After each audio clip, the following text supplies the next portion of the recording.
जो दोस्तों बार बार परीक्षाओं में प्रश्न पूछे जाते हैं, रिपीट करते हैं, उन प्रश्नों को इस वीडियो में शामिल किया हूं। इसलिए दोस्तों आप इन सभी प्रश्नों को ध्यान से देखेंगे और याद करते हुए चलेंगे, और जिन प्रश्नों के दोस्तों आंसर आपको पता होगा उसे आप कमेंट भी करते रहिएगा। तो देखिएगा दोस्तों, पहला क्वेश्चन है, मोस्ट इंपॉर्टेंट क्वेश्चन है और हमेशा पूछा जाने वाला यह प्रश्न है संविधान के किस अनुच्छेद में यह अंकित है कि इंडिया अर्थात भारत राज्यों का एक संघ होगा। इंडिया अर्थात भारत राज्यों का एक संघ होगा, किस अनुच्छेद में अंकित है, यह चीज पूछा जाता है। तो दोस्तों इसका सही आंसर हो जाएगा ऑप्शन नंबर ए, अनुच्छेद 1 में। अनुच्छेद 1 में दोस्तों यह अंकित है, इंडिया अर्थात भारत राज्यों का एक संघ होगा। इसे आप हमेशा के लिए दोस्तों याद रखेंगे क्योंकि ये बार बार पूछा जाता है प्रश्न। नेक्स्ट क्वेश्चन देखिएगा, अगला क्वेश्चन है दूसरा। प्रश्न है भारतीय संविधान के किन अनुच्छेदों में नागरिकता संबंधी प्रावधान है। नागरिकता संबंधी प्रावधान ये भी पूछा जाता है। तो इसका दोस्तों सही आंसर हो जाएगा ऑप्शन नंबर बी, अनुच्छेद 5 से 11 में दोस्तों नागरिकता संबंधी प्रावधान है, इसे भी याद रखेंगे। अगला क्वेश्चन देखिएगा, अगला क्वेश्चन भी इंपॉर्टेंट है। प्रश्न है भारत के संविधान का निम्नलिखित में से कौन सा अनुच्छेद अस्पृश्यता का उन्मूलन यानी अस्पृश्यता का अंत करता है तथा किसी भी रूप से इसके आचरण का निषेध करता है। यह दोस्तों मोस्ट इंपॉर्टेंट क्वेश्चन है और हमेशा पूछा जाने वाला प्रश्न है, और इसका सही आंसर हो जाएगा ऑप्शन नंबर सी, अनुच्छेद 17। अनुच्छेद 17 में दोस्तों अस्पृश्यता का अंत है, ठीक है, यानी कहा गया अनुच्छेद, देखिएगा प्रश्न एक बार देख लीजिए, भारत के संविधान का निम्नलिखित में कौन सा अनुच्छेद अस्पृश्यता का उन्मूलन करता है, यानी अस्पृश्यता का अंत, ठीक है, अस्पृश्यता का अंत बोले, अस्पृश्यता का उन्मूलन, तो अनुच्छेद 17 याद रखेंगे, ठीक है। अगला क्वेश्चन देखेंगे, अगला क्वेश्चन भी काफी इंपॉर्टेंट है। देखिए हाँ, ये प्रश्न है मोस्ट इंपॉर्टेंट प्रश्न। भारतीय संविधान के किस अनुच्छेद में प्रेस की स्वतंत्रता दी गई है। किस अनुच्छेद में प्रेस की स्वतंत्रता दी गई है, तो इसका दोस्तों आंसर हो जाएगा ऑप्शन नंबर डी, अनुच्छेद 19 में, याद रखेंगे, ये भी पूछा जाता है। अगला क्वेश्चन देखिएगा, अगला क्वेश्चन भी काफी इंपॉर्टेंट है। प्रश्न है भारतीय संविधान का कौन सा अनुच्छेद राज्य सरकारों को ग्राम पंचायत गठन का निर्देश देता है। प्रश्न में ये याद रखेंगे दोस्तों, राज्य सरकारों को ग्राम पंचायत के गठन का निर्देश देता है, बस इतना याद रखेंगे, ग्राम पंचायत के गठन, ये पूछा जाता है। तो इसका दोस्तों आंसर क्या हो जाएगा, ऑप्शन नंबर डी सही हो जाएगा, अनुच्छेद 40, अनुच्छेद 40 याद रखेंगे, ये मोस्ट इंपॉर्टेंट क्वेश्चन है। नेक्स्ट क्वेश्चन देखिएगा, छठा क्वेश्चन है, छठा क्वेश्चन भी बहुत ही महत्वपूर्ण प्रश्न है। सभी अनुच्छेद दोस्तों, ये जितने भी अनुच्छेद है सभी रिपीट होते हैं, बहुत बार परीक्षाओं में पूछे गए हैं, सिलेक्टेड क्वेश्चन को शामिल क्यों, इसलिए दोस्तों आप लास्ट तक सभी अनुच्छेद को देखते रहिए। देखिएगा छठा क्वेश्चन क्या है, भारत के संविधान के किस अनुच्छेद के अंतर्गत भारत के राष्ट्रपति पर महाभियोग चलाया जा सकता है। किस अनुच्छेद के अंतर्गत भारत के राष्ट्रपति पर महाभियोग चलाया जा सकता है, तो दोस्तों इसको सही आंसर हो जाएगा ऑप्शन नंबर ए, अनुच्छेद 61 के अंतर्गत, ठीक है, अनुच्छेद 61 याद रखेंगे, भारत के राष्ट्रपति पर महाभियोग, ठीक है, ये याद रखेंगे। अगला क्वेश्चन देखिएगा, सातवां क्वेश्चन भी महत्वपूर्ण है। प्रश्न है भारत के महान्यायवादी की नियुक्ति से संबंधित अनुच्छेद कौन सा है।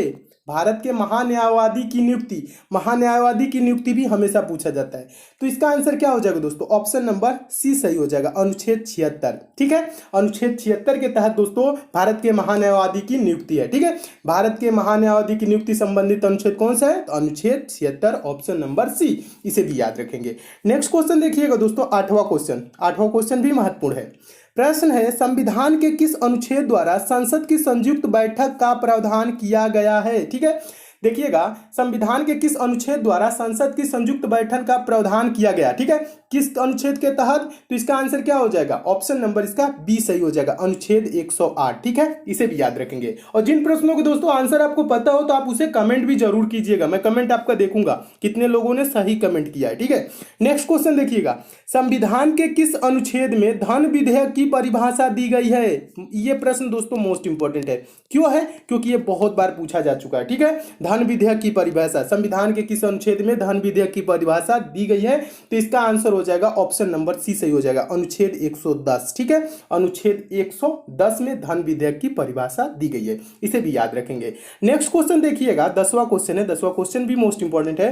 क्वेश्चन है भारतीय संविधान का निम्नलिखित में से कौन सा अनुच्छेद भारत के राष्ट्रपति में अध्यादेश जारी करने की शक्ति प्रदान करता है। भारत के राष्ट्रपति पूछ रहे हैं, यहाँ पे देखिएगा, राज्यपाल नहीं पूछ रहा है, राष्ट्रपति में अध्यादेश जारी करने की शक्ति प्रदान करता है, तो इसका दोस्तों आंसर हो जाएगा ऑप्शन नंबर सी, वो अनुच्छेद 123 यानी कि अनुच्छेद 123 भारत के राष्ट्रपति में दोस्तों क्या अध्यादेश जारी करने की शक्ति प्रदान करता है, तो इसे भी याद रखेंगे। नेक्स्ट क्वेश्चन देखिएगा, 11 नंबर क्वेश्चन है, 11 नंबर क्वेश्चन भी महत्वपूर्ण है। प्रश्न है, भारतीय संविधान का कौन सा अनुच्छेद संसद को अंतर्राष्ट्रीय समझौतों को लागू करने के लिए विधि निर्माण करने की शक्ति प्रदान करता है। प्रश्न ध्यान से देखिएगा एक बार और, बहुत ही महत्वपूर्ण प्रश्न है। भारतीय संविधान का कौन सा अनुच्छेद संसद को अंतर्राष्ट्रीय समझौतों को लागू करने के लिए विधि निर्माण करने की शक्ति प्रदान करता है? तो दोस्तों इसका आंसर हो जाएगा ऑप्शन नंबर डी, अनुच्छेद 253। ठीक है, इसे भी याद रखेंगे। नेक्स्ट क्वेश्चन देखिएगा दोस्तों, 12 नंबर क्वेश्चन देखिए। 12 number question most important question, हमेशा पूछा जाने वाला प्रश्न है, बार बार पूछा जाने वाला रिपीटेड प्रश्न है। देखिएगा, प्रश्न है, भारतीय संविधान के किस अनुच्छेद के अंतर्गत वित्त आयोग के गठन का प्रावधान है? किसके गठन का दोस्तों? वित्त आयोग के गठन का प्रावधान हमेशा पूछा जाता है। तो इसका आंसर हो जाएगा दोस्तों ऑप्शन नंबर बी सही हो जाएगा, अनुच्छेद 280 के अंतर्गत वित्त आयोग के गठन का प्रावधान है। तो इसे भी याद रखेंगे।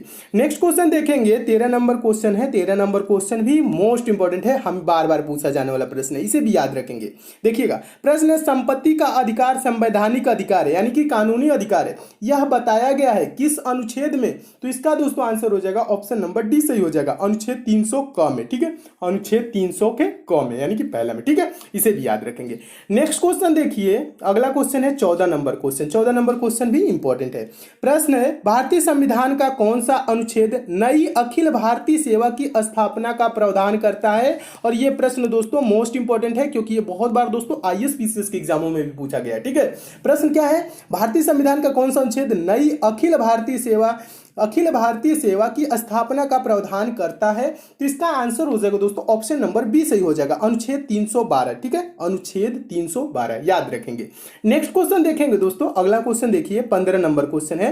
15 नंबर क्वेश्चन भी इंपॉर्टेंट है। और 15 नंबर क्वेश्चन देखने से पहले दोस्तों जो नए स्टूडेंट है उनके लिए दोस्तों एक पंचम पब्लिशर की बहुत ही अच्छी ई बुक आई है, उसके बारे में थोड़ी सी जानकारी दे देता हूं दोस्तों, उसके बाद आपको बताता हूं 15वां क्वेश्चन। देखिए दोस्तों, ये पंचम पब्लिशर